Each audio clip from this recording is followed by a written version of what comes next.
मीना का घर ठीक से ही चल रहा था। मतलब अब सास और बहू दोनों कमा रही थी, खुद की जिंदगी जी रही थी, मिलजुल कर रह रही थी। लेकिन कहते हैं ना, दुख के दिन नहीं टिके तो सुख के दिन कैसे। अरे मंगलू, कहाँ है? कितने दिनों से गांव नहीं आया माँ की खोज खबर लेने। तभी मीना आ जाती है। अरे दादी साहब, कैसे आना हुआ? बताया नहीं हम स्टेशन आ जाते। ये बोलते हुए मीना अपनी दादी सास के पैर छूने के लिए झुकती है कि दादी सास जोर की लात मारती है। बड़ी आई, कैसे आना हुआ? मेरे पति का मकान है ये। और तेरे बाप ने क्या दिया जो तू पूछ रही है, हैं? और ये क्या पहना है? न साड़ी न सर पर पल्लू, बात बात पर जबान खुलती है। दादी सास बोलना रोक ही नहीं रही थी। मीना को गुस्सा आने ही वाला होता है कि उसकी सास आ जाती है। क्या बात है मीना, कौन चिल्ला रहा है? मैं हूँ मंगलू की दुल्हन। बहुत चपर चपर कर रही है ये मीना बहू। इसकी जुबान पर लगाम लगवा ले। मम्मी जी, मेरी बहू है, घोड़ा थोड़ी ना है जो लगाम लगवा दूं। तभी वहां मंगलू यानी कि मीना का ससुर आ जाता है और मीना की सास को एक जोर का तमाचा लगा देता है। वाह, जुम्मा जुम्मा 2 दिन हुए नहीं कमाना शुरू किए, मेरी माँ के सामने होशियार बन रही है। मैंने बुलाया है माँ को, ये रहेंगी तो कम से कम इस घर की औरतें औकात में रहेगी। अरे जब से कमा रही है सर पर चढ़कर नाच रही है। चिंता न कर मंगलू, मैं आ गई हूँ ना। दोनों को लाइन में लगा कर रखूंगी। दोनों बहू ने मेरे मंगलू की जिंदगी खराब कर रखी है। तभी वहां पोता यानी कि मीना का पति आ जाता है। पोता जो कि दादी का दीवाना था। दादी दादी, मुझे क्यों नहीं बताया कि आप आने वाले हैं? मैं गांव आ जाता कार लेकर आपको लेने। अरे तू तो जानता ही है, कार में बैठ नहीं पाती। पता नहीं, बहुत दिनों से लग रहा था कि तू और मंगलू परेशान है। आज मन नहीं माना तो आ ही गई मैं। देख, यहाँ आकर पता लग रहा है। क्या पता लग रहा है दादी? यहाँ तो सब ठीक है, किसी को कोई परेशानी नहीं है। क्यों माँ, क्यों मीना, क्या हो गया? इन दोनों को क्यों परेशानी होगी? इन लोगों ने तो परेशान करके रखा है। माँ और मीना के बारे में कैसी बात कर रहे हैं पापा? क्या हो जाता है आपको रह रहकर? तू तो खाना बना बना कर बेशर्म हो गया है, लेकिन मैं नहीं। मेरी माँ आ गई है अब इस घर में। अब यहाँ सब वैसे ही रहेंगे जैसा मैं चाहता हूँ। देख मंगलू, तेरी बहू काम करती है तो मुझे कोई लेना देना नहीं है, लेकिन मेरी बहू कोई दर्जी का काम नहीं करेगी, साफ साफ बोल रही हैं। लेकिन दादी साहब, वो तो बहुत अच्छा बुटीक चला रही हैं।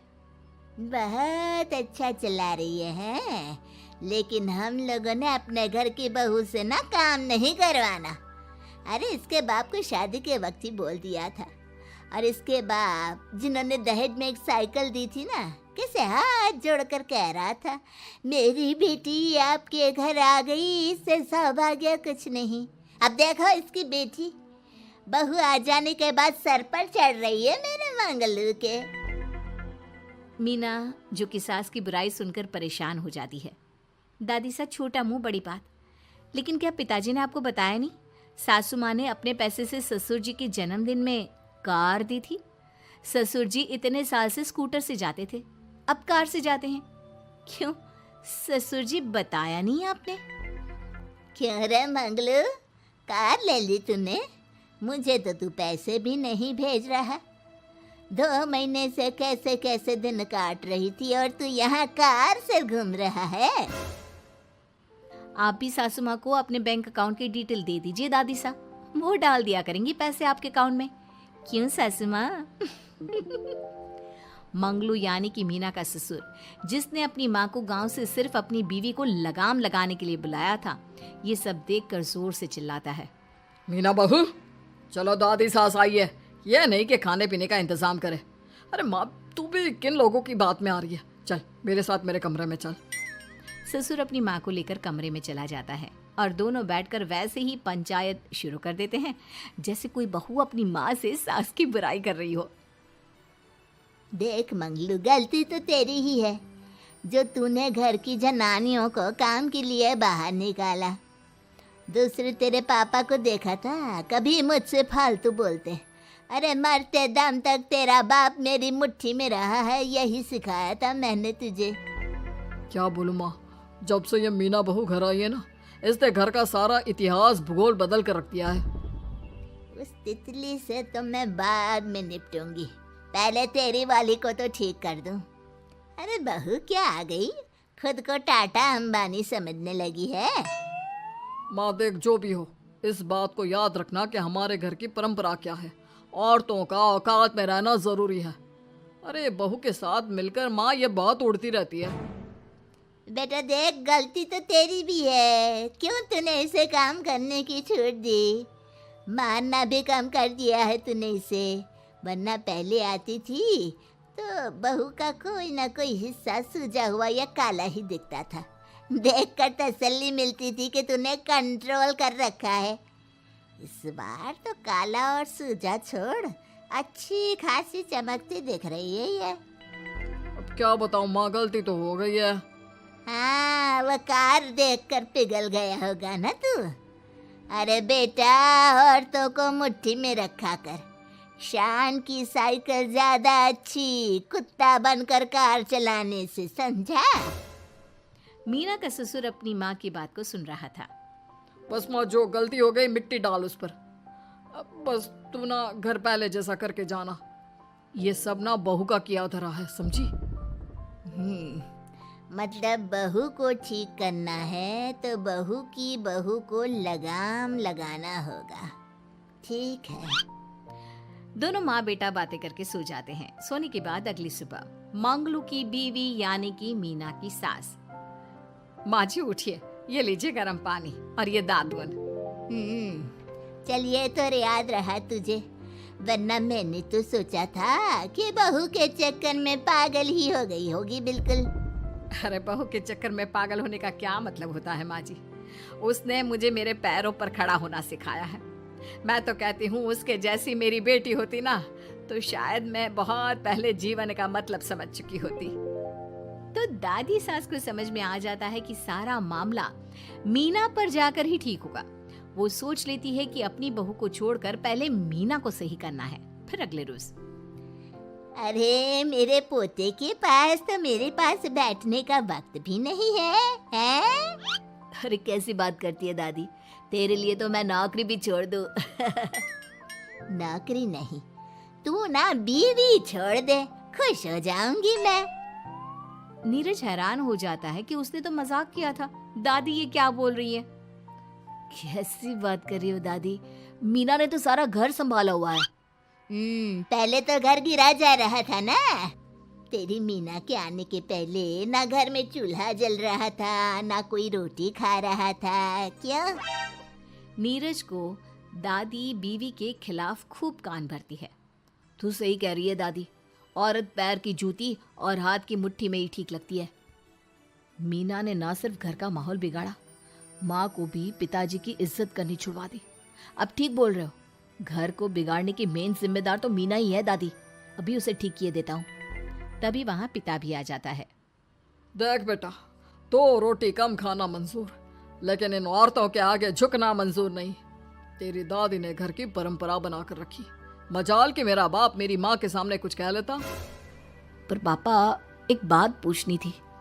रहने बेटा, तू ना कंफ्यूज है जीवन में, तू ना कंट्रोल कर पाएगा अपनी जनानी को।